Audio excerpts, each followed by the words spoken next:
Pada tahun 2004, DAP mengambil alih. Dan pada tahun 2008, Parti Keadilan Rakyat yang hanya satu ketika dahulu tinggal satu kerusi saja menjadi parti dominan dalam Pakatan Rakyat di Dewan Rakyat Malaysia. Dan ini adalah transformasi politik yang kita melihat. Transformasi politik yang satu lagi adalah bagaimana Pakatan Rakyat ini yang kita dok cakap PAS, keadilan, DAP boleh menjadi satu pakatan yang berpaksikan kepada prinsip. Tadi Datuk Husam kata tentang prinsip. UMNO ini kononnya parti ke Kulu, ke Kile dan sebagainya. Tetapi UMNO parti bersama dengan rakan-rakan kita dalam Barisan Nasional wujud sejak tahun 1955. Lebih daripada 50 tahun sebagai pakatan.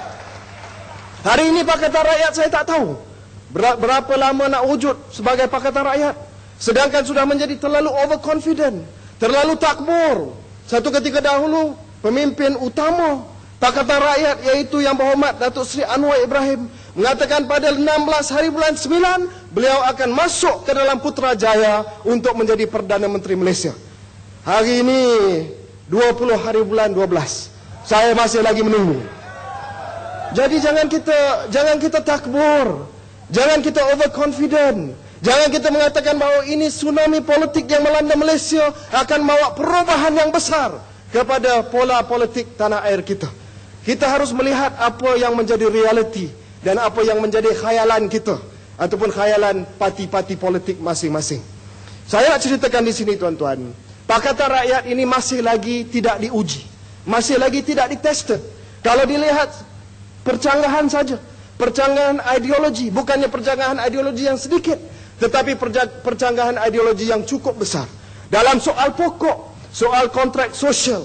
Soal kedudukan agama Islam. Soal kedudukan Bumi Putra dan bukan Bumi Putra yang termaktub dalam perlembagaan pun. Ada percanggahan pemikiran di kalangan DAP, PAS dan juga Parti Keadilan Rakyat. Jadi saya istilahkan lebih kurang macam retak menunggu belah Pakatan Rakyat. Tetapi ini semua transformasi, ini semua politik baru seperti mana yang disebut oleh pengurusi tadi. Tapi tak apa, kita bagi peluang kepada Pakatan Rakyat untuk membuktikan bahawa pakatan ini boleh berjaya. Kerana saya walaupun saya UMNO, saya suka bila ada sistem dui parti ini. Sahabat saya Yang Berhormat Ahli Parlimen Machang pun ada. Kita dalam Parlimen walaupun kita berbalah tetapi sekurang-kurangnya perbahasan itu menghasilkan dasar-dasar yang lebih transparent, yang lebih accountable, yang lebih beramanah dan sebagainya. Itu kelebihan yang kita dapat daripada sistem politik dui parti ini. Tetapi saya juga ingin menegaskan di sini. Adakah transformasi politik pada bulan 3 yang lepas sebenarnya datang daripada undi yang ingin mengundi Parti Pakatan Rakyat ataupun sebenarnya undi protes terhadap Barisan Nasional? Ini perbezaan yang cukup besar. Kalau undi pro ataupun undi positif terhadap Pakatan Rakyat, maka kita melihat satu transformasi, satu perubahan politik yang drastik, yang mendadak. Tetapi kalau seolah-olah undi tersebut adalah undi protes terhadap Barisan Nasional, maka sudah tidak tentu, belum tentu lagi bahawa kita sudah melihat satu transformasi yang besar.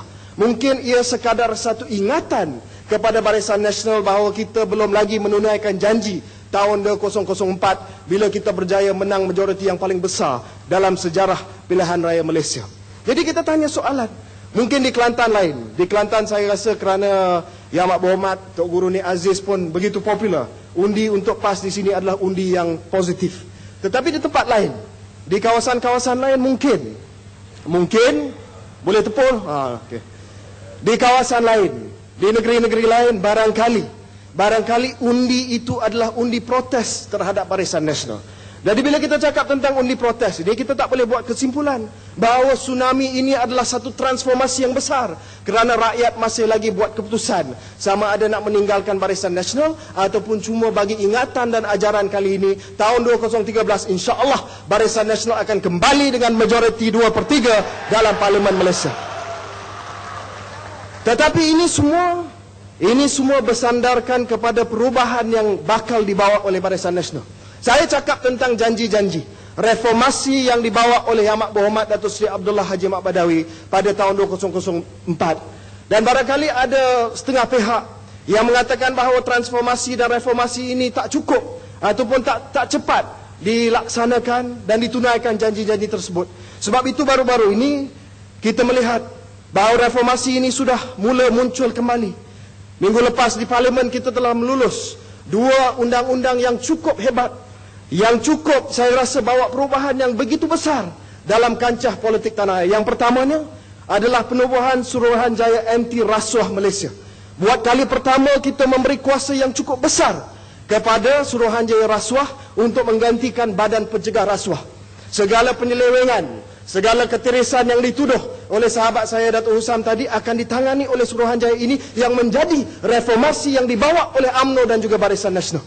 Satu lagi akta yang kita lulus dan Parlimen baru ni adalah Suruhanjaya Pelantikan Hakim. Sebelum ini kita mengatakan bahawa pelantikan hakim ini tidak telus. Ada kepincangan, ada kroni, ada lobby dan sebagainya. Hari ini UMNO, Kerajaan UMNO dan Barisan Nasional telah meluluskan satu undang-undang yang akan melihat pelantikan hakim ini dibuat secara telus dan secara profesional. Ini adalah pembaharuan yang dibawa oleh UMNO dan juga Barisan Nasional. 2 minggu yang lepas, kita mentangkan pindaan kepada akta universiti dan college universiti. Sebelum ini kita kata bahawa Barisan Nasional menzalimi mahasiswa, menzalimi pelajar dan sebagainya. Kita sendiri, Kerajaan Barisan Nasional dan UMNO lah yang telah pindah auku pada hari ini, yang memberi kuasa kepada universiti, yang memberi kebebasan kepada mahasiswa, yang kembalikan kuasa kepada para akademik. Satu lagi reformasi dan pembaruan daripada Kerajaan UMNO dan Barisan Nasional. Jadi soal transformasi ini bukan satu belah saja. Dua-dua belah buat transformasi. Dua-dua belah bawa perubahan. Saya cakap dalam perbahasan saya bila kita bentangkan akta rang undang-undang Suruhanjaya Anti Rasuah Malaysia. Saya kata dalam anti rasuah ini jangan salahkan UMNO saja. Jangan salahkan Barisan Nasional. Nak menentang rasuah, nak banteras rasuah perlu kepada azam politik, iltizam politik daripada dua-dua pihak. Kalau nak kata UMNO Barisan Nasional saja tak cukup, tuan-tuan. Pakatan Rakyat pun kena tunjuk iltizam dan azam politik untuk banteras rasuah. Tapi saya tanya, kita tahu selepas pilihan raya, semua kerajaan negeri Pakatan Rakyat kata mereka nak mengisytiharkan harta secara terbuka untuk awam melihat harta exco kerajaan negeri, Menteri Besar dan sebagainya. Sampai hari ini, janji ini tidak ditunaikan oleh Pakatan Rakyat.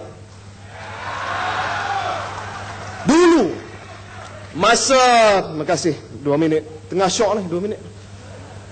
Dulu, semasa Menteri Besar daripada UMNO, Menteri daripada UMNO dituduh di mahkamah rasuah, dibawa ke mahkamah, diheret ke mahkamah rasuah BPR. Menteri dan juga Menteri Besar tersebut diminta untuk ambil cuti daripada jawatan masing-masing, kerana kita nak tunjuk bahawa Barisan Nasional ini adalah parti yang mengamalkan ketelusan. Kalau didakwa di mahkamah atas rasuah, ambil cuti, tumpu kepada usaha untuk bersihkan nama. Tetapi ahli Majlis Mesyuarat Kerajaan Negeri Perak di bawah Pakatan Rakyat, 2 orang ahli exco dituduh rasuah di mahkamah, masih lagi pegang jawatan dalam Kerajaan Negeri Perak. Ini soal iltizam politik, azam politik mesti ada. Jangan pandang ke UMNO saja, Barisan Nasional saja, melainkan kita di belah sana pun tidak ada azam politik, iltizam politik. Saya cuma nak mengakhiri dengan inilah, Tuan Pengurusi, jika diizinkan. Saya harap transformasi politik ini adalah satu perkara yang dipikul oleh kedua-dua pihak. Jangan memandang kita saja, dua-dua pihak. Dan saya harap apa yang menjadi permulaan satu ketika dahulu yang dinamakan muzakarah, muzakarah antara UMNO dan PAS. Walaupun hari ini nampak macam kita berdebat, tetapi sebenarnya saya datang kerana saya datang atas semangat penghormatan saya kepada Yang Berhormat Datuk Husam. Sekurang-kurangnya pada hari ini, dapatlah setelah kita debat, setelah kita bincangkan isu-isu yang berkenaan dengan parti masing-masing, marilah kita tumpu kepada mana yang kita boleh kerjasama. Area yang mana kita boleh kerjasama, isu yang mana kita boleh kerjasama banyak. Dari segi soal pokok perlembagaan, bahasa, agama, bumi putra, kontrak sosial dan sebagainya, marilah sama-sama kita menggalas tanggungjawab. Dari segi isu sejagat, walaupun isu sensitif seperti Akta Keselamatan Dalam Negeri, ISA dan sebagainya, marilah kita sama-sama bincang. Marilah sama-sama kita bincang.